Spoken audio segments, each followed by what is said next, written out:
Tourism is now worth £3 billion to Norfolk, but is Brexit a threat or an opportunity? And what more can we do to cash in on Norfolk's holiday goldmine?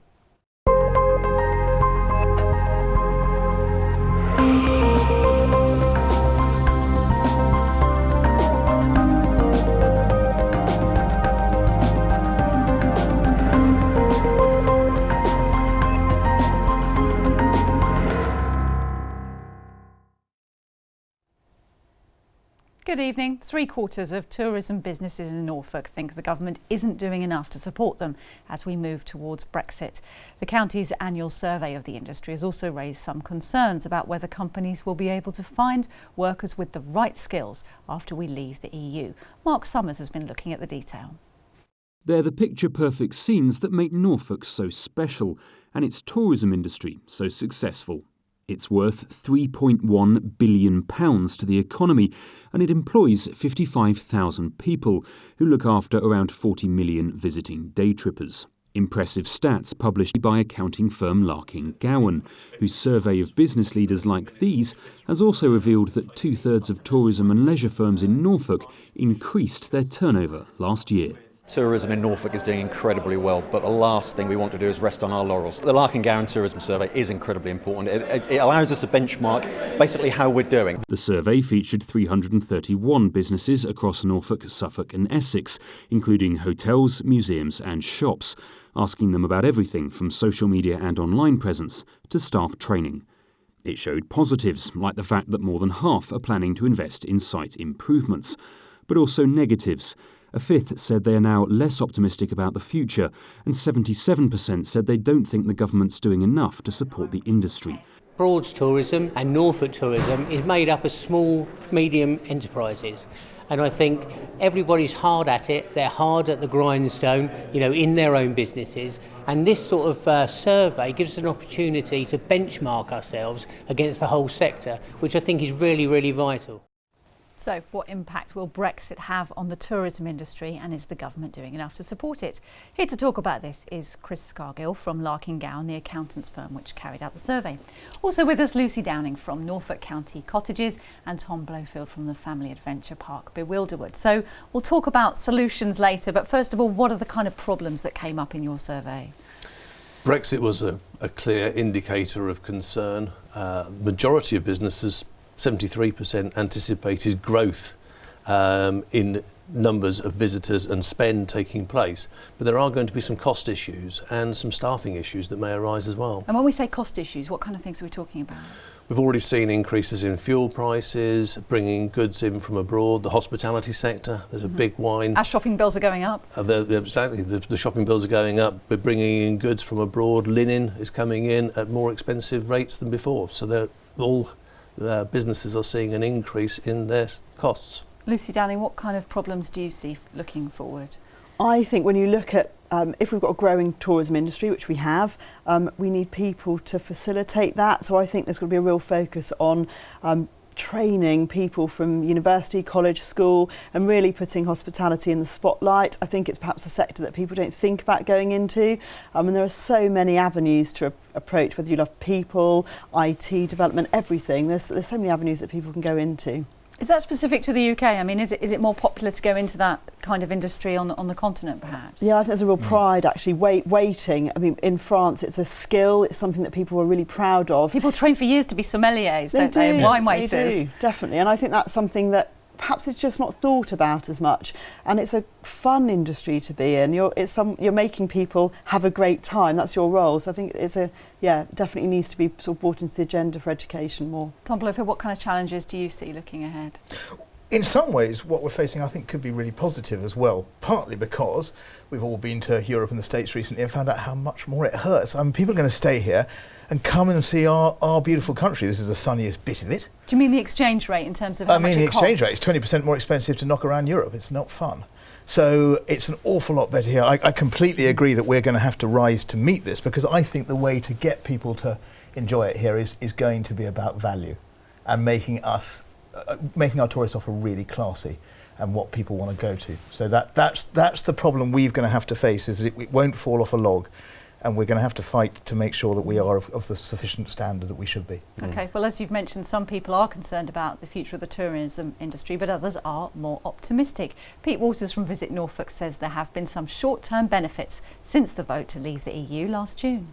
With the lower value of the pound, that's not only encouraging overseas visitors, and we're seeing a lot more Dutch visitors here, and I think a lot of that is down to not only the low pound, but the marketing activity that we've been doing on the continent in the last year. But also, yes, it's more expensive for people to go abroad, so yeah, we're seeing a rise in staycations as well.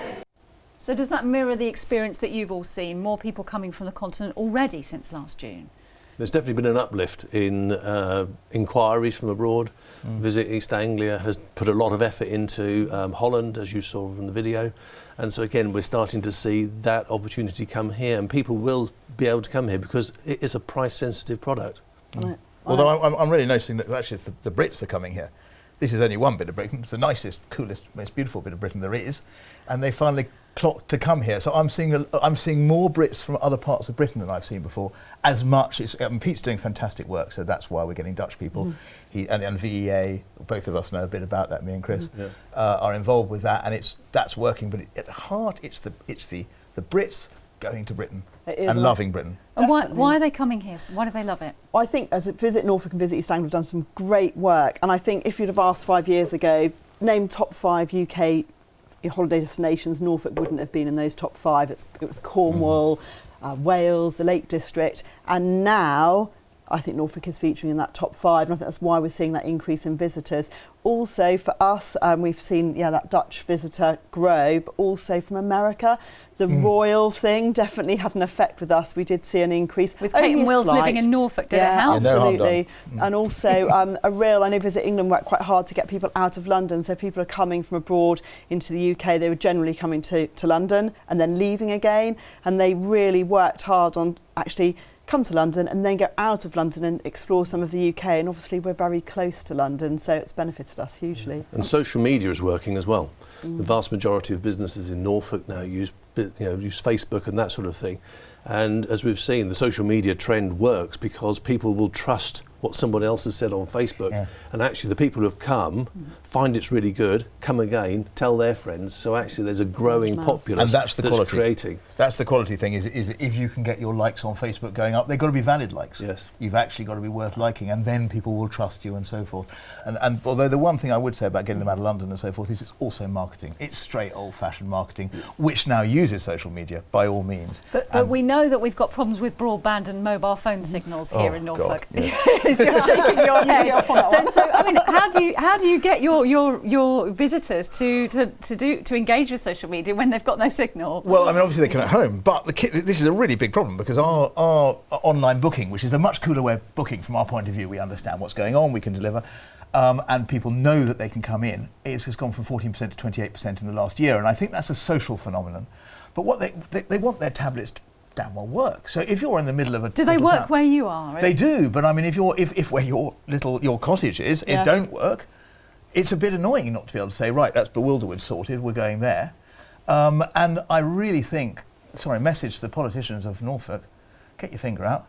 I mean, in your study, 36% said there was still poor mobile reception, and are businesses finding that a real challenge? They are, and I think there's also, along the coast, there's health and safety issues because, again, people rely on their phones, and we just need people to be in contact. There is a small trend where people want to get away and unplug themselves, but a lot of people want to be able to contact the office. There are a lot of short breaks where people come away from the office but just need to be in touch for that time, and it's critical that the quality of that communication is there. Do people always want to have Wi-Fi in their cottage, or is that switch off? No, most people do, and most cottages do provide Wi-Fi. It's when they're out and about on the coast, and that helps to promote the area as well. If they're out on the coast taking a picture, they want to put that on Instagram, they want to put it on Facebook, and it's what people expect, especially if you're coming from inner city. You're always connected, and it's a little bit strange to come out and suddenly realise, haven't got any connection. So I think, we definitely need to push that further. Okay, and there's another add-on, like say you're at my park, you might want to buy something. Now there's a way of doing that online, and that's how the urban people are expected to do it. We've got to step up to the plate, I think, about this, and it's not as bad as all that. People can do it, and the tablets are getting better. Okay, so what else would you, what other challenges and difficulties are we facing at the moment in Norfolk, do you think, with tourism? I think there is an element of wanting more support from local government and from central government as well. And what could that look like? The immediate perception is cash. I think that we want more than cash. We actually would like some verbal support. We'd like to see the MPs talking about our area, trying to encourage people to come into our area, because again, they're great advocates and they have the opportunity to help us grow the business. And especially the east of England as well. You often will hear about Yorkshire, and politicians talk about Yorkshire, and they tend to get quite a lot of funding, and Cornwall as well. And we're not often quoted. So I think that's something, as you said, it's just voicing and raising that awareness when they're debating. Okay, all right. Thank you very much. Stay with us. After the break, we'll be talking more about the future of Norfolk's tourism industry and what can be done to help it thrive as we transition out of the EU.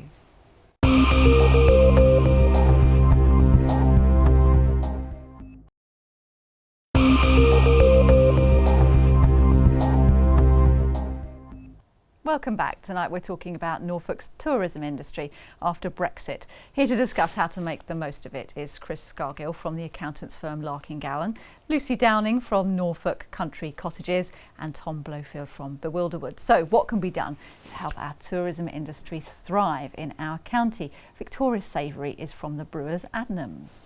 I think this region is something to be extremely proud of, and if we can all team together and share our assets, it's really valuable. And also always looking to glean new insights, knowledge, understanding of the tourism industry and how we can adapt and improve. So she's talking about adapting and improving. What does Norfolk need to do to make the best of its online presence to get more people here? Well, I think that to showcase actually what Norfolk is. Negative perceptions, the Visit Norfolk, their last survey of sort of consumer perceptions was that it was flat, windy, wet and full of caravans. Completely incorrect. And I think the Instagram and Facebook profiles of businesses really put some focus into those. Is that what people really think of it though, do you think? Thought. Okay. Yeah, they don't anymore. And that was 2014. And people, once they've come, they come back again. Over 80% of people return. And I think it's to showcase those beaches, the big wide skies, the wildlife, great experiences, brilliant attractions, great fun, food. I could go on. Yeah. Do you want to add to the list? Yeah. Broads are good. Broads, yeah. Absolutely. I mean, a third of businesses still worry about the weather, but and not everybody wants a staycation. A lot of people want to go abroad and feel the sun on their back, don't they? Absolutely. Well, this is the sunniest bit. Absolutely. We are sitting here in Norfolk, and we are one of the sunniest, driest parts of the country. So, although there is a slight concern about it, we are the driest compared to everywhere else. So all we're trying to do is target the market that's in the rest of the UK to come here. How do we do that then? What we've got to do is show them that when you come here, you don't just get that, you actually get something really worth going to see. And I think that's the big perception, is that Norfolk was once perceived as somewhere you didn't have that much to do. And now if you look at, independent of what we're doing, the food is really, really growing fast. I mean, stuff like just little things like the cheese industry came from nowhere, is now actually a major cheese industry. List, yeah, exactly. You could list huge amounts, but also I think, and I'm going to blow my own trumpet about Bewilderwood, we are offering really high-class, really well-made stuff that we grow year on year. It's our 10th anniversary this year. I was told I had to say that. But these attractions are not cheap, are they? If you want a family day out, it's £50–60. It's quite a lot of money. Well, so is the cinema, and so I mean, I don't think it is that much money. I mean, you can spend £100 on a Disneyland ticket for one person.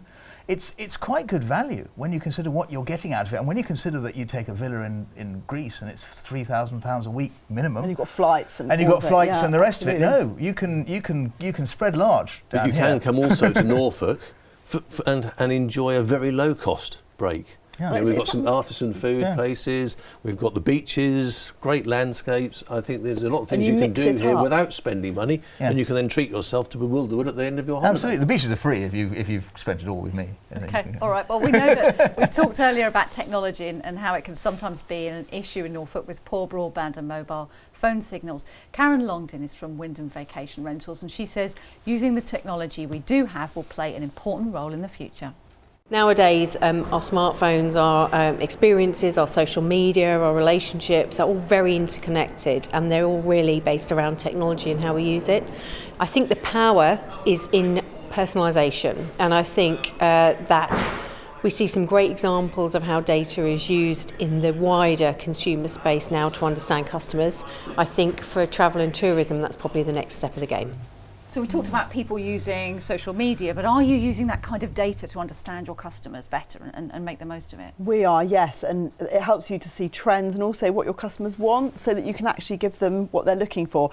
Dog-friendly, massive. Norfolk's such a dog-friendly county anyway, and more people are bringing their dogs on holiday. So we try now to make sure that the majority of our cottages are dog-friendly.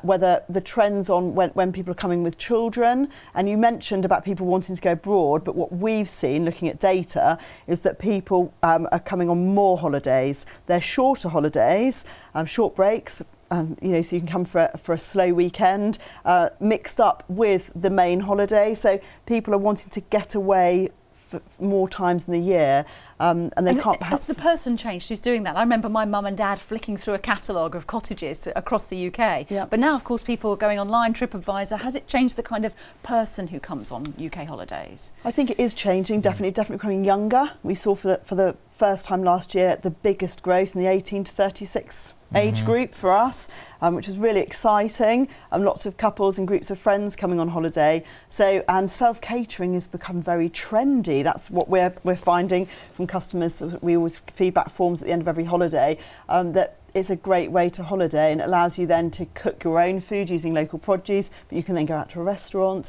and it just, I think, gives people quite a lot of freedom. Yeah. People coming on holiday are sticking to a budget, so one of the ways they can afford to go out and treat themselves to an attraction or whatever is to then reduce the cost in another way by not eating out every night. Yeah, and we talked about staffing could possibly be a problem post-Brexit. What are the options for dealing with that? I would love to see, with young farmers for agriculture, I would love to see a sort of a young hosps, hoteliers, so that younger children sort of and teens are getting into finding out, so they can go to sort of hotels for an evening and find out what it's all about and go to attractions. So I'd love to see something like that come about. And Victoria's point about reciprocal staff, I mean, we are a summer staff, we have fantastic staff. They're trained with front of house, they've learned an enormous amount. We ought to be in with the hotels and so forth, are often actually producing very good offers in the Christmas time. So we're talking about sun all the time. A quick remark about sun, which is overrated. If you've got small children, which is my part of the market, sun is not good news. You're slathering on factor 50 and thinking, oh my God, what happens today? The sun here last summer was about as beautiful a time to be in this country as I've ever been. I think that people are realising this. But do you have a difficulty with a seasonal workforce, and do you think that will change after Brexit? It will change after Brexit. The majority of our workforce isn't, in fact, from abroad, I don't think, but I think it will filter in all kinds of different ways. What's your view on? Well, most of our staff actually are local, so because we rely on that local knowledge to then, for whether it's we're putting it online for web or whether we're speaking to our customers, we need that local knowledge. So most of our staff are local. I just think all of these changes, as long as you're aware of them, it encourages businesses to work harder at sort of finding the results, and that can only make tourism better. The drum we need to be banging is that tourism, leisure, hospitality is a great industry for people to go into, and not just a job of last resort, which I think what we've seen in the past. Across the whole of the UK, 15% of the hospitality workforce is seen to be from non-UK resources, and I think that will put pressure across the whole sector for those people who have a lower ratio of non-UK workers will see that their UK workers are being drawn elsewhere, and so I do think we're going to see that's what I worry about, a shortage in the whole. So we actually need to be generating enthusiasm for what is a really truly great career. And can I reiterate a point Chris made earlier, which is about the politicians not talking about it? It's the biggest single industry in the whole of Norfolk. but you often think of Norfolk as a farming community if you listen to politicians. Well, we're not, and we are too, but we are a tourism destination. Well, and as we get out of the UK, we're going to have to stand alone to say, come here to all of the rest of the world. Absolutely. And they're going to need to see that through our 55,000 jobs rely on the tourism sector. So one perception we mentioned is that maybe it is too difficult to get to Norfolk. People say to me, "Oh, it's the back of beyond," and is that fair? Is that something people still believe? After driving to Cornwall, I've been stuck for 10 hours in a car. I think it's relatively easy. I think we're a lot closer to London than people think, and we are pretty easy to get to. And actually, the advantage of perhaps being not inner Midlands is that there's a reason to come here, that you wouldn't have those empty vast beaches in September if we were slap bang in the middle of somewhere. So I think it's a beautiful thing to have, and I think that's something to shout about. Infrastructure changes are needed. We're seeing the the Northern Distributor Road. Yes. I don't think we can wait soon enough for that to come on to being. The A47 certainly needs to be improved for the east-west. Particularly through Acle and to Great Yarmouth, you're thinking? I think so. Yes. I think so, definitely. And make it safer. But as far as north-south is concerned, the A11 has really made it so much easier. Huge change, and something that should have been done. But I'm very glad it has been done. It really is 2 hours from London. I mean, and the trains are pretty good. What about linking across to the Midlands? Do we need to do more in terms of that infrastructure as well? We do. That's our 3-hour drive times our catchment for Norfolk Country Cottages, and I think that's can only improve. And if we sort of improve those links, then we can increase the span of where we're attracting people from. Yeah. And that's the majority of staying visitors. We have a lot of day trippers coming in who travel for an hour and a half. So they're staycationing within Norfolk or just coming across the borders. So again, there's great opportunity there for us to improve those roads just a little bit. Okay, well, what else can businesses do to keep customers coming back for more? Maxine Cullerton from the Sea Life Centre in Yarmouth says it's important to keep things fresh. Introduce something different each year, year upon year, so that people, when they come to visit the centre, they're doing different activities and different things. It's not the same old, and I believe that other attractions are doing the same thing. And I would say over the last few years, we've certainly seen record-breaking visitors. So Maxine there from the Sea Life Centre, and she's talking about keeping it fresh and changing it, but is it difficult to keep that investment going year on year? Well, as long as the customers come, then you've got enough money to invest. So that's one of the things I want to see some marketing to get that done. You have to keep fresh. You have to keep investing year on year, and you have to keep coming up with new things. And I think we're really, really good at it, and that's why our numbers keep growing. Yeah. But if you don't do that, I think one of the aspects of staycation is it used to be that if you came for 2 weeks, you'd do a lot of different things. If you only come for 3 or 4 days, you're going to do the best thing in that area. You're effectively going to see the Eiffel Tower.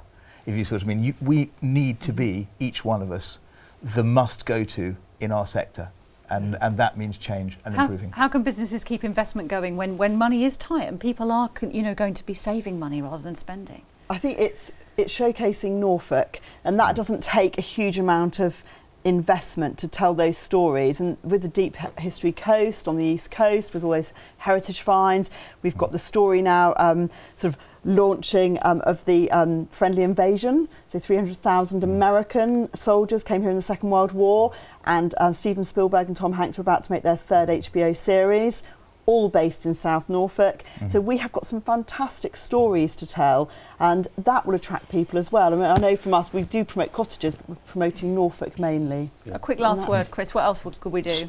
Well, businesses talking about other businesses. Yeah. We are not in competition with each other. We are in competition against the overseas locations. So businesses talking about Bewilderwood, about the dinosaur park, those sort of things, cross interaction where they're investing. If you're not, there's a great opportunity to just promote the whole area. Okay, all right, thank you very much. It's been really, really interesting to talk to you all this evening, but that is all we've got time for.